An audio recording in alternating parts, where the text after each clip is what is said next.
तमाम लोगों की जो निगाहें हैं वो 2 दिन की जीएसटी काउंसिल की बैठक पर टिकी हुई हैं। 3 से 4 सितंबर को जो हो रही है, बैठक हो रही है और इन सब के बीच सबसे बड़ा सवाल यही है कि आखिर क्या सस्ता होगा, क्या कुछ महंगा भी हो सकता है और 2 टैक्स स्लैब कब से लागू होगा या टैक्स स्लैब जो 2 किए जा रहे हैं वो कब से लागू होंगे, आम लोगों को कितना फ़ायदा होगा। इन तमाम सवालों के जवाब हमने भी तलाशने की कोशिश की है, आज उन्हीं पर चर्चा। नमस्कार, आपके साथ में Lalit Prajapati. Goods and service tax में सुधार को लेकर तैयारियां प्रधानमंत्री नरेंद्र मोदी द्वारा बीते 15 अगस्त को लाल किले से ऐलान के बाद से ही दरअसल शुरू हो गई थी और उसे लेकर बाकायदा बैठक भी हुई। इससे पहले आपने देखा ही होगा कि आज जब जीएसटी काउंसिल की बैठक शुरू हो रही है, इससे पहले भी बहुत सारा घटनाक्रम हो चुका है। 2 दिवसीय ये बैठक है। जीएसटी रेट्स में बदलाव से लेकर 4 की जगह 2 टैक्स स्लैब को लेकर इसमें अंतिम मुहर लग जाएगी। जीएसटी रिफॉर्म के जरिए सरकार का लक्ष्य टैक्स के स्ट्रक्चर को थोड़ा आसान बनाना है, उपभोक्ताओं को सीधा फायदा पहुंचाना है।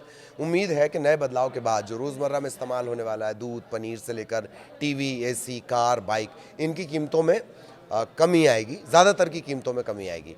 याद करिए, देश में तमाम अलग अलग टैक्स को ख़त्म करते हुए जीएसटी 1 जुलाई 2017 को लागू किया गया था। विपक्ष इस जीएसटी को हमेशा से ही गब्बर सिंह टैक्स कहकर सरकार पर निशाना साधता रहा है और केंद्र सरकार इसे हमेशा आर्थिक सुधार की दिशा में उठाया गया एक बड़ा कदम बताते रही है। अब इसे और आसान बनाने की तैयारी के तहत इसमें जो टैक्स स्लैब शामिल हैं उनकी संख्या घटाने और सुधार करने को लेकर आज से मंथन शुरू हो चुका है। इससे पहले मंत्री समूह यानी जीओएम वो ग्रुप ऑफ मिनिस्टर्स वो 2 स्लैब पर अपनी सहमति बना चुका है, तो अब ये सिर्फ औपचारिकता मानी जा रही है। इधर ये जीएसटी काउंसिल की बैठक शुरू होने से पहले मंगलवार को केंद्रीय वित्त मंत्री निर्मला सीतारमण ने जीएसटी सुधारों को लेकर बयान भी दिया। उन्होंने कहा कि इसका लक्ष्य जो है अर्थव्यवस्था को पूरी तरह से खोलना, पारदर्शिता लाना, छोटे उद्योगों को बड़ी इससे मदद मिलेगी। अब जो अलग अलग रिपोर्ट्स हैं उसके हिसाब से बैठक के दौरान स्लैब और जीएसटी कट को लेकर अहम फैसले आ सकते हैं। सबसे पहले जान लीजिए ऐसी कौन सी वस्तुएं होने वाली हैं जिनमें टैक्स घटकर शून्य हो सकता है। इसका मतलब कि इन वस्तुओं पर आपको कोई टैक्स नहीं चुकाना होगा। मोटा मोटी 50 ऐसे आइटम हैं जिनमें शून्य टैक्स हो सकता है। हालांकि इस बात की भी पुष्टि नहीं हुई है।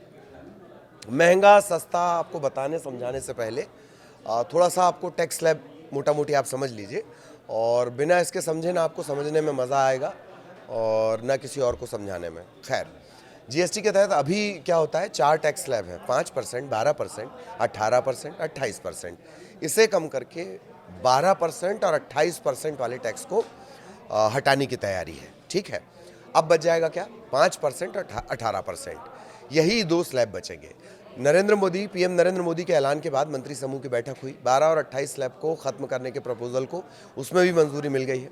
प्रधानमंत्री ने जीएसटी सुधार को देशवासियों के लिए दीपावली के गिफ्ट के तौर पर संबोधित किया और तभी से ये बात हुई कि भाई महंगाई को लेकर बड़ी राहत भी मिल सकती है। सरकार द्वारा जो किए जाने वाले जीएसटी रेट्स हैं और ये बदलाव हैं, इससे रेवेन्यू का बड़ा भारी भरकम नुकसान होगा। तकरीबन 40,000 करोड़ का नुकसान इसके चलते होगा, ऐसा अनुमान जताया गया। लेकिन ये देश के आम आदमी के लिए बहुत बड़ी राहत होगी। हालांकि शुरुआत में ऐसा लगेगा कि भाई ये झटका दे रहा है, इतना सरकार के ऊपर भार बढ़ रहा है, लेकिन अगर धीरे धीरे इसका आप देखेंगे तो ग्रोथ रेट बेहतर होगा। जीएसटी रिफॉर्म से जुड़े प्रस्ताव लागू होते हैं तो रोज़मर्रा में इस्तेमाल होने वाले जो तमाम सामान हैं उनके सस्ते होने की बात कही जा रही है। दूध, पनीर, नमकीन, साबुन, तेल, कपड़ा। इसके साथ ही स्लैब चेंज होगा तो जूते, टीवी, एसी, मोबाइल और कार, बाइक्स के दाम में भी कमी देखने को मिल सकती है।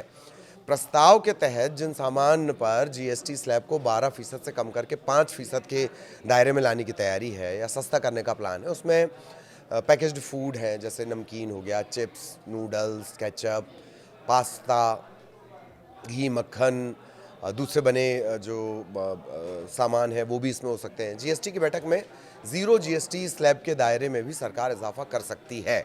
ऐसे में इस लिस्ट में कई ज़रूरी जो सामान है वो शामिल किया जा सकता है। फिलहाल क्या है, 5% और 18% के जीएसटी के दायरे में जो चीज़ें आ रही हैं, अब फिर उनका दायरा बढ़ जाएगा।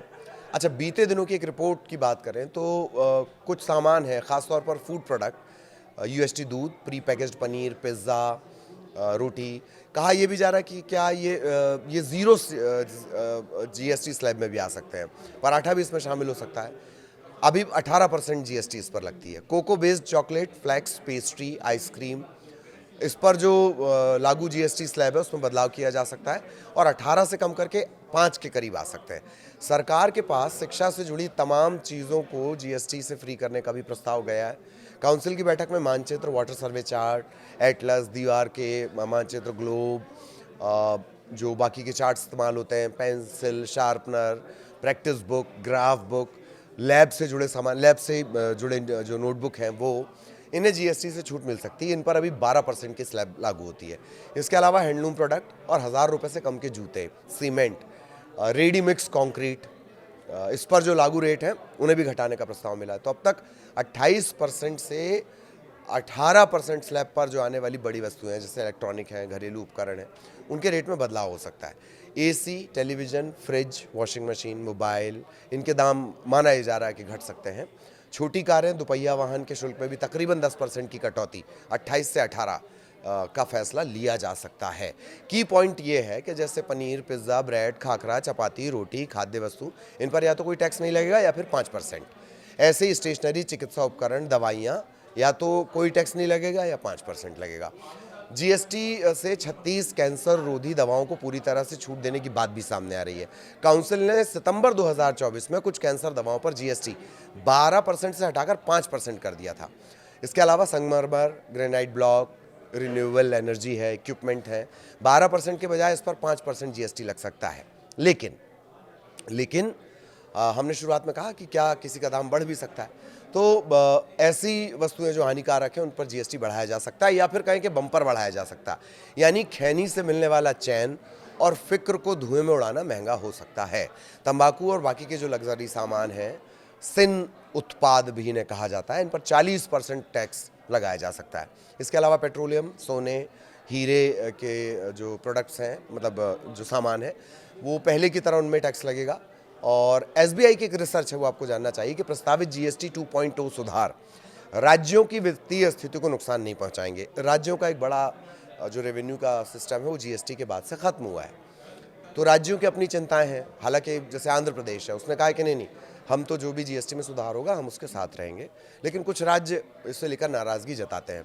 तो राज्यों की वित्तीय स्थिति को नुकसान नहीं पहुंचेगा, बल्कि ज़्यादा लाभ होगा, ये कहना है एसबीआई की रिपोर्ट का। जीएसटी को केंद्र और राज्यों के बीच समान रूप से शेयर किया जाता है और केंद्र के हिस्से का 41% राज्यों को ट्रांसफ़र किया जाता है। इसीलिए रिपोर्ट में अनुमान लगाया गया कि राज्यों को जो फाइनेंशियल ईयर 26 होना है, वित्तीय वर्ष 26, इसमें करीब 14.1 लाख करोड़ रुपए प्राप्त होंगे। इसमें कहा गया है कि जो तत्काल दर में कटौती से महीने दर महीने 3 से 4% की अल्पकालिक गिरावट, मोटा मोटी मान के चलिए 5,000 करोड़ से 5,000 करोड़ या फिर 60,000 करोड़ रुपए प्रति वर्ष के हिसाब से हो सकती है, मंथली या फिर सालाना हम आपको बता रहे हैं। लेकिन रेवेन्यू में आमतौर पर 5 से 6% मासिक ग्रोथ के साथ सुधार होता है।